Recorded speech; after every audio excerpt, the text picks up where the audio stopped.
할렐루야. 4월 7일 목요일 새벽입니다. 온 마음 다해 찬양합니다.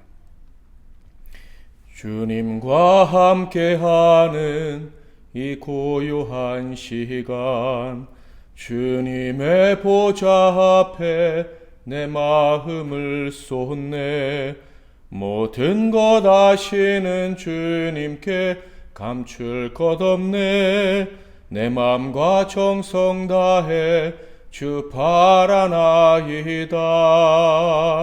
온 마음 다해 사랑합니다. 온 마음 다해 주 알기 원하네. 내 모든 삶 당신 것이니 주만 섬기리. 온 마음 다해 나 염려하지 않아도 내 쓸 것 아시니 나 오직 주의 얼굴 구하게 하소서. 다 이해할 수 없을 때라도 감사하며 날마다 순종하며 주 따르오리다. 온 맘 다해 사랑합니다. 온 마음 다해 주 알기 원하네. 내 모든 삶 당신 것이니 주만 섬기리. 온 마음 다해. 오늘 하나님께서 주시는 은혜의 말씀은 구약성경 사무엘상 19장 22절에서 24절 말씀이 되겠습니다. 사무엘상 19장 22절에서 24절 말씀을 봉독해 드리겠습니다. 이에 사울도 라마로 가서 세구에 있는 큰 우물에 도착하여 물어 이르되 사무엘과 다윗이 어디 있느냐. 어떤 사람이 이르되 라마 나요스에 있나이다. 사울이 라마 나요스로 가니라. 하나님의 영이 그에게도 임하시니 그가 라마 나요스에 이르기까지 걸어가며 예언을 하였으며 그가 또 그의 옷을 벗고 사무엘 앞에서 예언을 하며 하루 밤낮을 벗은 몸으로 누웠더라. 그러므로 속담에 이르기를 사울도 선지자 중에 있느냐 하니라. 아멘. 오늘은 수치스러운 예언자라는 제목으로 하나님 말씀을 상고하겠습니다. 다윗은 하나님과 사람 모두를 잃어버리고 외로움에 미쳐가는 사울을 끝까지 곁에서 지키려 했었습니다. 사울이 고통당할 때 유일한 위로는 오직 다윗이 켜는 그 수금밖에 없었기에 그를 곁에서 위로하며 있기를 원했던 것이죠. 물론 이뿐 아니라 사울은 하나님이 기름 부으신 이스라엘의 왕이라는 사실이 얼마나 중요한 것인지 다윗은 잘 알고 있었기 때문에 그 기름 부음 받은 자를 존경하며 지키려고 했습니다. 또한 사울은 자신의 가장 사랑하는 친구 요나단의 아버지이고 또 자기 아내의 아버지이기도 했습니다. 그래서 그 곁에 늘 있으려고 했었죠. 그러나 결국 다윗은 고독한 도망자가 되어 정처 없이 길을 떠나야 했습니다. 사울의 권기가 점점 더 심해졌죠. 그리고 다윗을 죽이려는 결심이 점점 더 강해져 갔기 때문이었습니다. 그런데 이 사울의 마음이 확실하게 결정되었다는 것을 알려준 것은 다름 아닌 요나단이었죠. 사울의 아들이요 다음 왕이 되어야 될 태자가 다윗에게 피할 것을 권했다 하는 것입니다. 요나단이 이렇게 다윗을 사랑했고 또 그를 위했던 이유는 바로 다윗에게서 하나님이 기뻐하시는 그 중심이 있다는 것을 볼 수 있었기 때문입니다. 그러니까 요나단에게는 사무엘과 같은 관점이 있었던 거예요. 다윗의 눈이 빼어나다는 것을 볼 수 있는 눈이 있었다는 것이죠. 진실없고 변함이 없는 눈빛, 곧 하나님께서 원하시는 그 중심, 요나단이 그의 아버지에게 그토록 기대했지만 찾을 수 없었던 그 귀한 중심이 다윗에게 있다는 것을 깨닫고 그를 사랑했던 것이죠. 그러니까 요나단 역시도 다윗과 같이 하나님이 기뻐하시는 중심이 있었던 사람이라는 것을 우리는 알 수가 있습니다. 그래서 자신의 자리가 다윗에게 돌아간다 할지라도 변치 않겠다 하는 확고한 신념으로 다윗을 사랑하고 그를 지키려 했던 것입니다. 사울은 이렇게 그를 사랑하는 모든 자들이 그의 반대편에 서게 되는 아주 비참한 존재로 전락하고 맙니다. 그럼에도 불구하고 그는 자신을 돌아볼 여력이 없었죠. 그는 철저한 이기주의자, 자기 중심으로만 세상을 보는 그런 불쌍한 사람으로 완전히 변질되었기 때문입니다. 차라리 왕이 되지 않았었더라면, 차라리 그에게 남들이 없는 복이 찾아오지 않았었더라면 더 좋았겠다 하는 생각이 듭니다. 그는 하나님께 택함받고 왕이 되었으나 그의 목적은 오직 자신이 쥐고 있는 것들을 빼앗기지 않고 더 많이 갖는 것 뿐이었습니다. 사실 그의 가장 큰 과제는 이런 것이었습니다. 빼앗기지 않기 위해서 최선을 다하는 것. 그러나 원래 그의 과제는 그런 것이 아니었죠. 만약에 빼앗기지 않기 위해서 최선을 다해야 한다면 하나님의 왕권이 세상에 도둑질 당하지 않기 위해서 최선을 다해야 했습니다. 자신을 중심으로 하는 그 세상에 하나님의 영광이 넘어가지 않도록 하나님의 영광을 지키고 하나님 중심으로 세상이 돌아가게 하기 위해서 최선을 다해야만 할 사람이었습니다. 또한 하나님이 지키라고 명하신 하나님의 영광과 함께 그 백성의 생명과 안전을 지키기 위해서 최선을 다해야 될 사람이었어요. 그런데 그는 오직 자기만을 지키기 위해서 최선을 다했고 자기의 것을 빼앗을지도 모른다는 다윗을 보자 시기심에 불타올라서 다윗을 죽이려 그렇게 가슴이 뜨거워졌다 하는 것이죠. 다른 모든 가치 있는 일들을 그는 제쳐놓고 자기 것만 놓치지 않으려고 다윗을 잡으려 하는 일에 몰두하게 된 것입니다. 사울이 모든 영적인 육적인 사명을 제쳐두고 다윗을 잡으려 한 이유는 다윗이 자신의 모든 것을 빼앗을 수 있다는, 빼앗을지도 모른다는 두려움 때문이었죠. 이 두려움은 어떤 사람에게 온다고 했습니까? 자신을 사랑하는 자, 사랑을 저버린 자, 사랑을 잃어버린 자, 이런 사람들에게 두려움이 온다고 했죠. 근본적으로는 하나님과 관계가 깨어진 자에게 이 두려움이 찾아오는 거예요. 그 사울에게는 진정한 사랑이 없기 때문에 결국 두려움에 질려서 그 두려움 때문에 모든 것을 빼앗길까 염려하는 가운데 자기 것을 혹시도 빼앗을지도 모른다는 사람이 집중해서 그를 미워하며 미쳐가는 것이었죠. 사랑으로 호의를 베푸는데 그 호의가 거절당할 때 당하는 고통은 정말 겪어보지 않고서는 그 크기를 알 수가 없을 거예요. 게다가 그 호의를 거절할 뿐만 아니라 적개심까지 품는 그 사람을 볼 때 그 고통은 말로 할 수 없는데 다윗이 그런 고통을 당하게 됩니다. 사랑을 적개심으로 받아들이는 자와는 함께 할 수가 없죠. 그래서 우리 주 예수님은 십자가에 못 박혀 죽임을 당하시게 되고요. 다윗은 도망자의 길을 떠나게 됩니다. 다윗은 자신을 이런 식으로 대하는, 사랑을 적개심으로 갚으려 하는 사울로부터 도망쳐야 했습니다. 사랑을 거부하고 대신 칼을 드는 그 사악한 자에게서 도망치는 슬픈 인생이 되고 말았다 하는 거예요. 다윗은 그의 아내이자 사울의 딸인 미갈의 도움으로 사울이 보낸 자객을 가까스로 피해 도망을 치게 됩니다. 사무엘상 19장 11절 12절. 사울이 전령들을 다윗의 집에 보내어 그를 지키다가 아침에 그를 죽이게 하려 한지라. 다윗의 아내 미갈이 다윗에게 말하여 이르되 당신이 이 밤에 당신의 생명을 구하지 아니하면 내일에는 죽임을 당하리라 하고 미갈이 다윗을 창에서 달아내림에 그가 피하여 도망하니라. 이렇게 도망한 다윗은요, 갈 곳이 없었습니다. 단 한 군데를 제외하고는요, 바로 자기에게 기름을 부어준 선지자 사무엘에게 가는 것이었어요. 19장 18절. 다윗이 도피하여 라마로 가서 사무엘에게로 나아가서 사울이 자기에게 행한 일을 다 전하였고 다윗과 사무엘이 나헬수로 가서 살았더라. 사무엘이 거는 라마로 갔고요.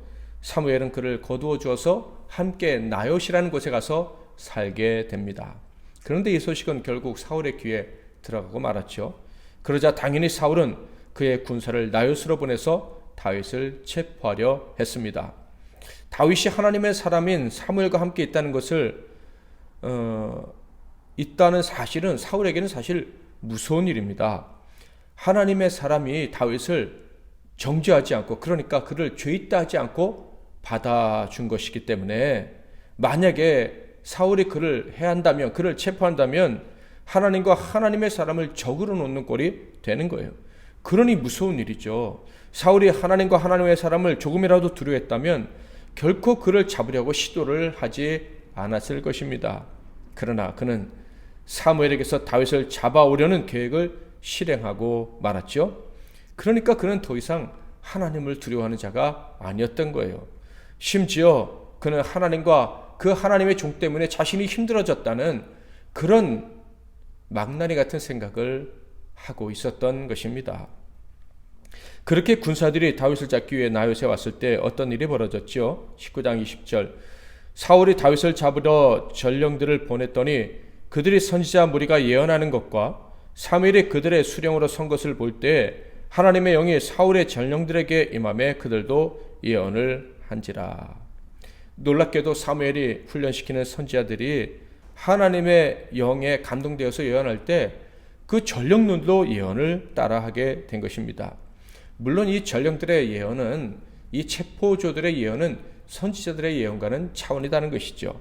선지자들의 예언이라는 것은 주로 이미 주신 예언을 다시 알리거나 하나님이 주신 특별한 새로운 예언을 이제 전하는 것입니다.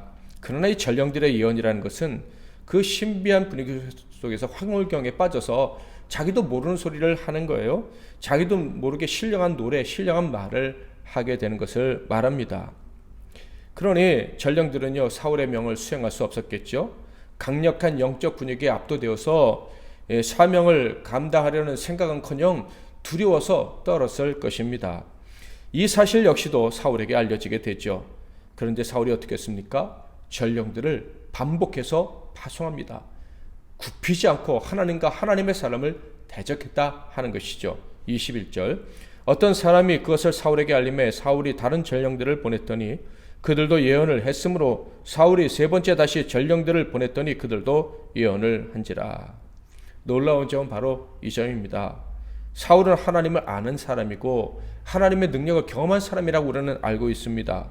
그럼에도 불구하고 하나님을 두려워하지 않았다는 것, 이게 참 기가 막힌 일인 거예요.